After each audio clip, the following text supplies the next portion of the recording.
Is McNamara, I'm the leader of the band. Although a few in number, we're the finest in the land. We play at wakes and weddings and at every fancy ball. And when we play at funerals, we play the march from Saul. Oh, the drums go banging, the cymbals clanging. All right, that's enough of that.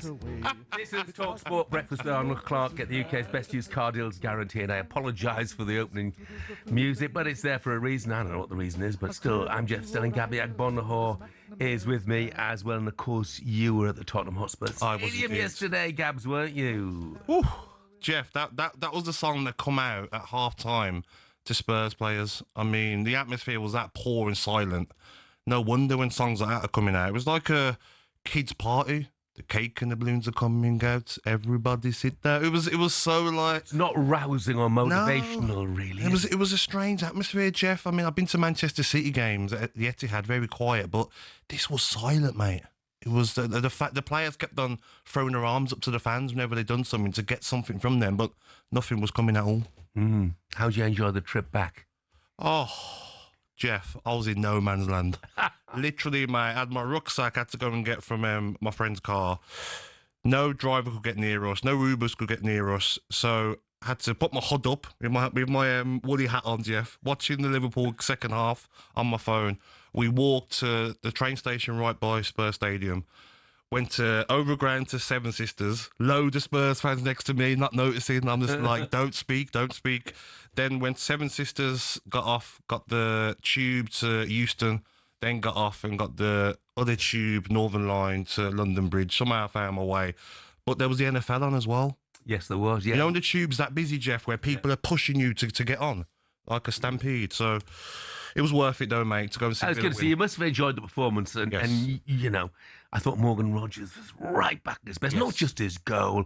And it's great to see Emi Buendia back, fit, firing.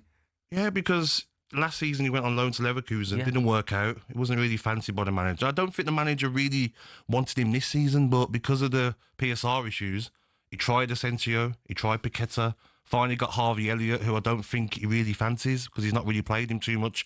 And Brent Diaz took his chance. Great goal. And Aston Villa weren't at their best, Jeff. Rogers done well. I thought Kamara, big to have him back. Konsa was strong. But it was two poor teams, to be honest, most of the game. And Aston Villa scored two screamers. Yeah, Spurs did not look like the top four, not on the basis of that. And the way they defended both goals, it was like they were inviting Rogers and Buendia to have a shot. Come on then, have a go. Oh, crack, it's gone in. You know, it was almost like that. It was an odd performance, Jeff, from Spurs. I mean, we'll come on to it later as well, but yeah. I get it with this long throw that everyone's trying it, but Spurs done it too many times. There were times where it was the quick throw was on and play some football. Yeah. Danso spent most of the game wiping the ball with a towel. Yeah. Honestly, the fans were getting so angry. The Spurs fans of like, throw the ball, stop wiping the ball. So not a good performance from Spurs, and their home record, we'll come on to that later. Well, the atmosphere, some Spurs fans have been texting saying it was a better atmosphere than usual.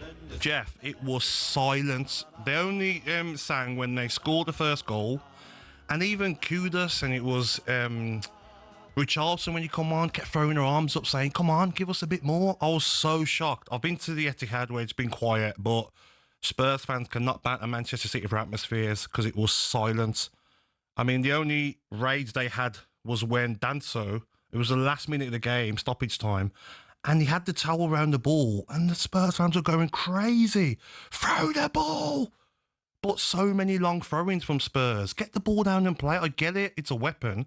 But every time they'd done it, we had 6'6" Onana coming out and just heading it away. Very odd tactics from Thomas Frank. Let's talk about Villa first of all, though, because Unai Emery says we are back to where I want us to be. It's 5 straight wins. Are they back to where you want them to be? No, they're not yet. I thought first half Villa weren't great. It was a scrappy first half. The game really changed with that bit of class from Morgan Rogers because he was losing the ball a bit as well before that goal. Buendia come on in the second half. He's a fan's favourite at the moment. He's really shining this season. Gesson as well, first half. He nullified the threat from Jed Spence going forward. I mean, Jed Spence likes to post when he gets players and he locks them down. Well, Gesson locked Jed Spence down. He should post a picture of Jed Spence being locked down. But Aston Villa were okay, Jeff. Marlon was quite poor. For Ollie Watkins come on in the second half and he was sharp. Defensively, Matty Cash had one of his better games. And the pass. The pass. Don't get me started on that. That was brought down by Digne that led to the Buendia goal. Pass of the season. It could be up there with goal of the season because of the pass, the touch from Digne, then a little flick inside Buendia, weaker foot into the bottom corner. And in the last 5 games, 3 wins, 2 draws in the Premier League.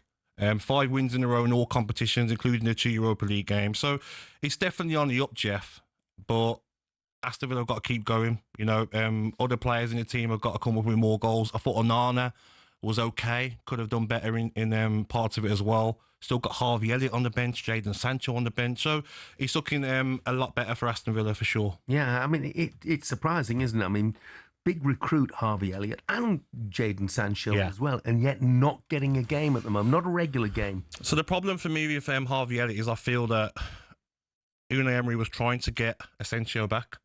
Didn't work for whatever reasons. Then Paqueta, there was talk that maybe the leak of that ruined that transfer. And then Harvey Elliott come on the final day of the transfer window. So did he actually want Harvey Elliott, or was it a case of, okay, we need numbers in? Jadon Sancho and Harvey Elliott maybe weren't the ones that he actually wanted, but to get numbers in, you got them over the line. And Buendia has got that position in front of him now. Next 3 Premier League games, that'll test whether Villa are back to where they want to be or not. Home to Manchester City, away to Liverpool, home to Bournemouth. What about Tottenham? I mean, I think in their defence, first of all, Gabby, they lost Romero in the warm-up. Yes. Big blow for them defensively. Yep. They've got some exciting talents, good players, you know, Paulinho and Kudus, Van der Ven, Jed Spence. I'm not sure they're a top 4 side, are you? No way. Not after that performance, not after the Bournemouth performance at home, not against Wolves. Poor as well. I just look at Spurs, Jeff, and they've spent £170 million. That's not including the loans for Paulinho and Mawani. Simmons for me, 55 million, 5 Premier League games, 0 goals, 1 assist. Tell, 6 Premier League games, 1 goal, 0 assists. Odegaard, 8 Premier League games, 0 goals, 0 assists. Richarlison has scored 3 goals, 1 assist in 8 Premier League games, but no goals in his last 4. They really miss a striker in that box who can attack crosses. Kudus was getting some great positions, cutting it back, putting the ball into the box, but no one was in there.